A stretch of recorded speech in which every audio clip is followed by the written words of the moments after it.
Live here, Marc Abrams. We are ready to rock and roll for the Marc Abrams Boxing Show, episode number 73. So we are live on Twitter, YouTube, Facebook. So we will be joined by Jesus Ramos, who takes on Jeison Rosario next Saturday night as part of the Benavidez David Morrell pay-per-view in Las Vegas. It's the first kind of week where here in the United States there's some decent action going on. It starts tonight. We're taping this or going live on Thursday. Tonight in Commerce, California, Eric Priest, 14-0, 8 knockouts, takes on Tyler Howard, 20-2, 11 knockouts, part of Golden Boy Promotions series of, it's mostly prospects on these Thursday night fights for Golden Boy Promotions. Then a few hours later, 4:30 in the morning at American Eastern Time, the pound for pound, as some call him the pound for pound king, Naoya Inoue, 28-0, 25 knockouts, defends the undisputed Super Bantamweight Championship of the world against Yi Jin Kim, 21-2 and 13 knockouts. That takes place from Japan. Kim coming in for Sam Goodman, who has been cut twice leading up to this, so they had to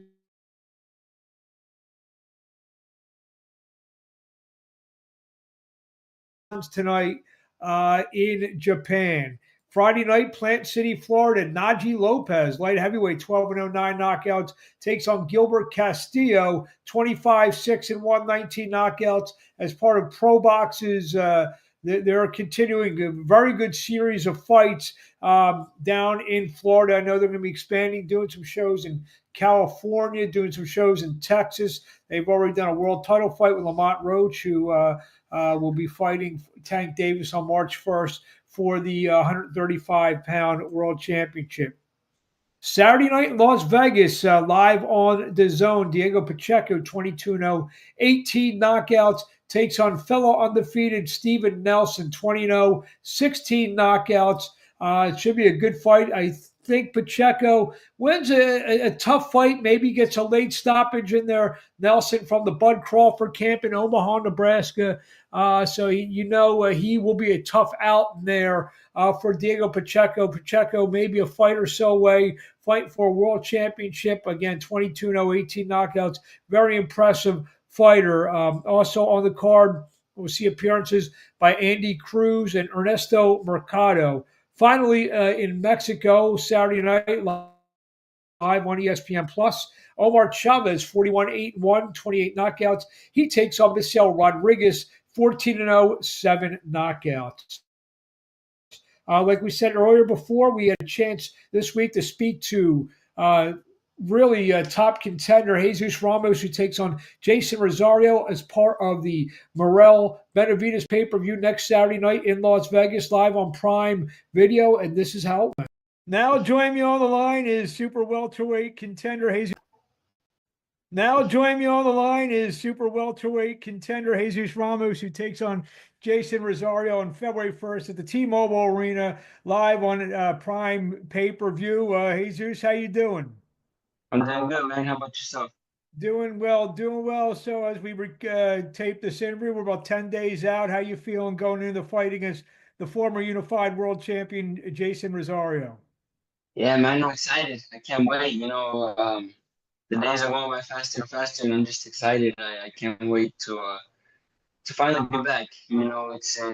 I've waited a long time. My last fight was in May, so I'm excited about this. You were before the fight with Lubin, a fight that many people, right here included, thought you won that fight.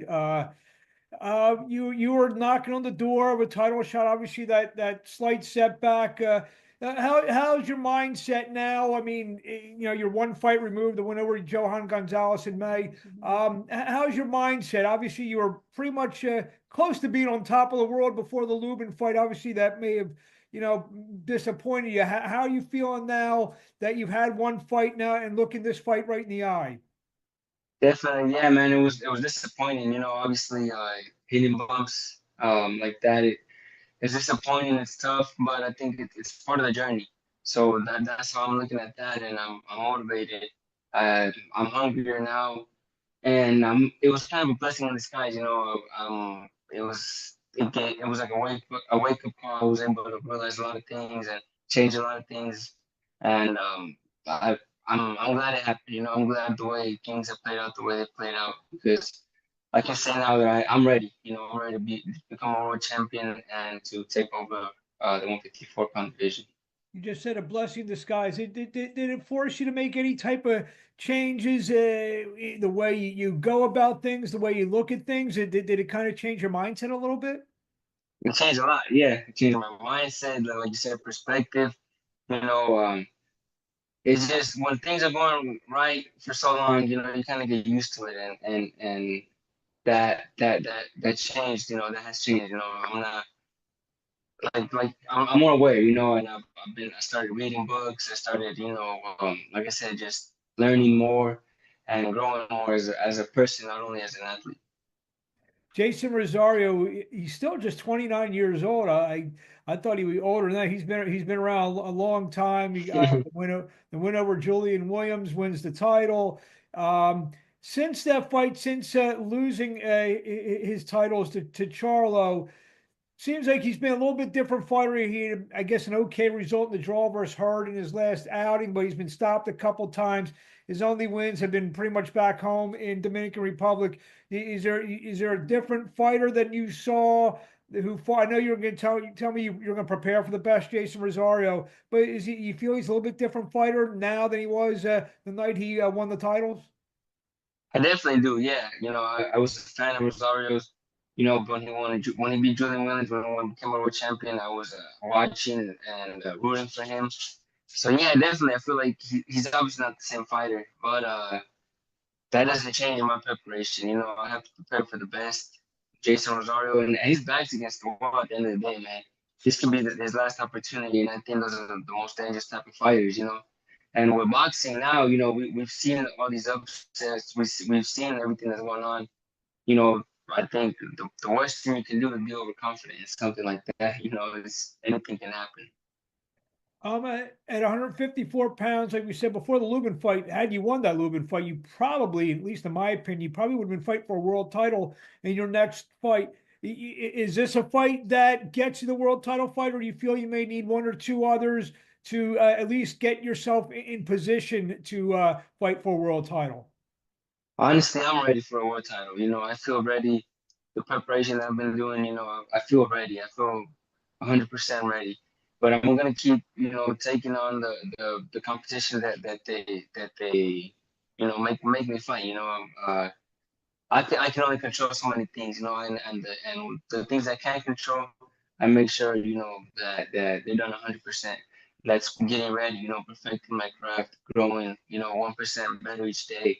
The other side I can't control. Wherever they give me, I have to take and perform at the best of my ability.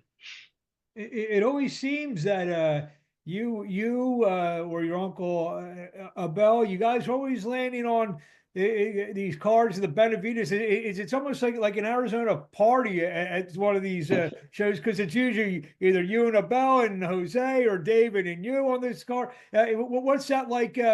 Fighting with the guys that you've known for since you were babies. It's awesome, man. Even just fight week, man. You just seen David and the whole team, and it's awesome, And like you said, it's like a lot of Arizona people make it out, and you feel that love, that warmth. It just feels amazing, It's when I fought on Benavidez's card when he fought Caleb Plant, it was awesome, man. It was an awesome experience. I loved every second of it, and I mean, I can't wait for this fight week. Obviously not looking past Rosario, but I would imagine at some point, at least in your mind, you and Lubin have to kind of settle the score. In I guess in your mind, is that something that kind of maybe sits in the very back of your mind somewhere? Definitely, man, of course. And if it was up to me, I think that fight would have been made immediately after, But we we tried. We tried our best. We can't make it happen. But yeah, whenever he decides to give me a rematch, I'm here for it. I mean, not to harbor too much on what Erickson Lubin's doing, but I just saw he's scheduled to fight a title eliminator. So maybe at some point when that fight does happen, a little bit more will be on the line. Is that the way you kind of looking and maybe hoping it would be if that comes to fruition? Yeah, that'd even make it more interesting. That'd be even better. I hadn't thought about that because essentially all I want is to get it back. But if you add a title or two, then it'll make it even more interesting. Just within the last year or year and a half, Jermell Charlo, he was a guy who had all the belts. The division's kind of a little bit wide open now. How do you break down the 154-pound division? Yeah, man, it is wide open, but at the same time, there's a lot of talent. I feel like it's stacked, it's more stacked than it has ever been. You got Virgil Ortiz, you got Madrimov, Voracek, Fundora, Crawford. It's stacked right now. And yeah, I mean, there's not one, undisputed champion, but we got a lot of talent and a lot of fights to be made that are exciting. What do you want to say to the fans in closing before we let you go? See you on Saturday night, February 1st at T-Mobile Arena, live on Prime pay-per-view. Yeah, you guys don't want to miss this whole card. Top to bottom, we got David Benavidez versus Morrell. That's an exciting fight. The rematch, Fulton Figueroa, that's a great fight. I'm excited about that. The return of Pitbull, and then myself. We're gonna bring on a great show, and I'm excited. You guys don't want to miss out February 1st.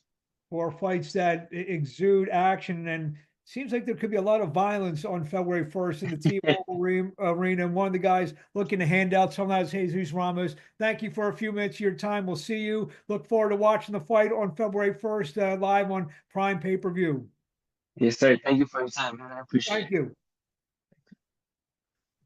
There you have it, Jesus Ramos, who will be in one of the featured bouts on the pay-per-view card on February 1st, a week from this Saturday, takes on the former unified world champion, Jeison Rosario, in what looks like a high-impact fight. Former world champion Keith Thurman, shockingly and surprisingly, returning to the ring to take on Brock Jarvis in, of all places, Australia. This guy Thurman, who didn't seem to want to fight, some of the bigger names for a lot of money. We might be getting some money, a good purse going over to Australia. Thurman, 31-22 knockouts. Jarvis, 22-1, 20 knockouts. That will take place on March the 12th in Sydney, Australia. Thurman's only fought once in 6 years when he defeated Mario Barrios, a couple of years back. He fought Manny Pacquiao in 2019, and that's been it since 2019 for Keith one-time Thurman. 3 title championships have been added to the March 1st pay-per-view fight at Barclays Center in Brooklyn, New York. We'll be there for that, for Tank Davis taking on Lamont Roach, as we talked to before. So the card reads as follows. Davis is going to take on Lamont Roach. The WBA Super Lightweight Championship, Jose Valenzuela will take on Gary Antoine Russell. That's a good fight. Also, WBC Super Lightweight Champion Albert Puello defends against top-rated and mandatory challenger Sandor Martin. So that should be an interesting fight. And leading off the pay-per-view fight will be undefeated Yoannis Tellez taking on former unified champion. We talked about Jeison Rosario a couple minutes ago, but he's going to be fighting the man who Rosario defeated for the titles, Julian J. Rock Williams. That will be for the WBA Interim Super Welterweight Championship. So we'll be there on March the 1st at Barclays Center for a great night of championship boxing. Promoter Turki Al-Sheikh announced a tremendous event that's going to take place May 2nd in the United States. The rumor is going to be someplace in Times Square. I wonder if they're going to try to make that outside. 3 of the fights will have Ryan Garcia take on Rolly Romero. I can't wait for that press conference. That's going to be cringeworthy and entertaining to the highest degree when Garcia and Romero trade barbs. Also, Devin Haney takes on Jose Ramirez in a battle of former world champions, and a elimination fight. I believe the IBF, Marc Bacall take on Effie Ajagba. Again, 2 big punchers there. So there'll be a lot of, those 3 fights alone, very entertaining fights. Ramirez and Haney will be entertaining. Garcia and Romero will be entertaining. But before, during, and probably after the fight, and Bacall and Ajagba is going to be just a slugfest. Joe DeGuardia Star Boxing will do its 50th Rockin' Fight Series at the Paramount in Huntington, New York. And the number 50 will feature former WBO light heavyweight champion of the world, Joe Smith, 28-5, 22 knockouts, as he will take on a fighter to be announced. That will take place, let me see when that will take place. I missed the date on that one. The 13th. So for that one, be a good night of boxing. Joe DeGuardia Star Boxing. They've put on this great series for many, many years. King's Promotions will have a world title fight on February 22nd as the WBA lightweight championship will be on the line as Stephanie Han, 9-2 knockouts, takes on Hannah Turlep, 5-1, 2 knockouts. Han trying to equal her sister. Jennifer is becoming a world champion. This will be in the lightweight division. Also, the WBA number 9 super lightweight in the world, Oscar Duarte, 28-2-1, 22 knockouts. He will take on two-time world champion Regis Prograis, 29-3, 22 knockouts. That will take place on February the 15th. That will be in Anaheim, California. It's a very interesting fight. Duarte, who's I guess best known for losing to Ryan Garcia, but he will be take on Prograis. So we're going to see what Prograis has left after his last bout against Jack Catterall in England. So we're going to see. That's a true definition of a crossroads fight. OTX Overtime Boxing and Top Rank signed Julius Barlow to a co-promotional contract.